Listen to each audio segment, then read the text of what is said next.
you don't actively listen to metal, even though you're in a metal band. Like as you say, you listen to a lot of things. I listen to a lot of things, and I always have. I never, there's some metal bands that I do like, but as a personal I don't really listen to metal that often. What do you think to people that are sort of new or haven't really delved into metal? How would you describe the appeal of metal and what it offers? Because some people who are look at it face value will just think of it's just heavy and screaming.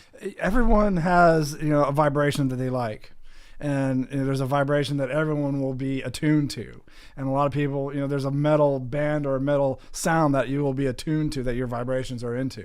It's like, oh, I relate to that. When it comes to screaming, a lot of bands are screaming. But I don't consider what I do screaming because I feel like I was actually I feel like I was passionately expressing something that I truly felt was important to me. And it might sound like screaming. I call it orating. Yeah. And I was like, this is what I truly feel, and this is I was so angry, this is how I'm getting it out. And a lot of people can understand that.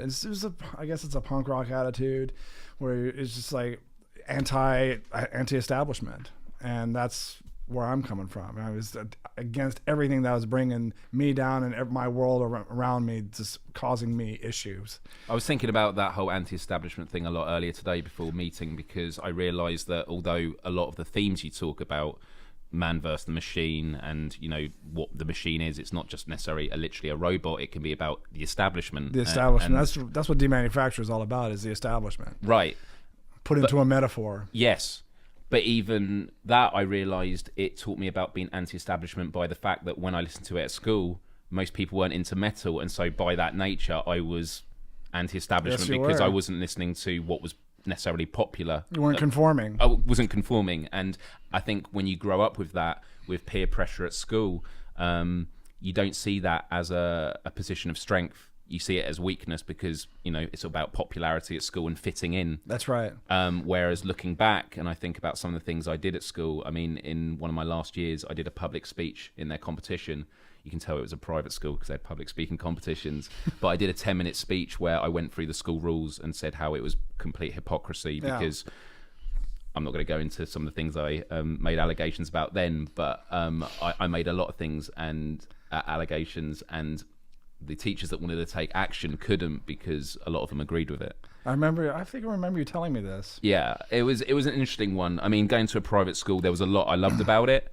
I think I got a lot out of it, but the institution itself, once again, at the time, I didn't see myself as being anti-establishment, but looking back, it was a real eureka moment for me. It takes a lot of personal strength and a lot of self-confidence to be a nonconformist. And to believe in yourself. And do you think, but that strength is never, it rarely comes through intention to begin with, does it? Because when I look back, of course, there was an intention with the actions I took, but you don't do it to be courageous, if you know what I mean. You do it because you believe in it. You do it because you believe in it. And it's not about, it takes a certain amount of courage to believe in yourself and to believe in the thoughts that you have are correct, and because they go against the grain.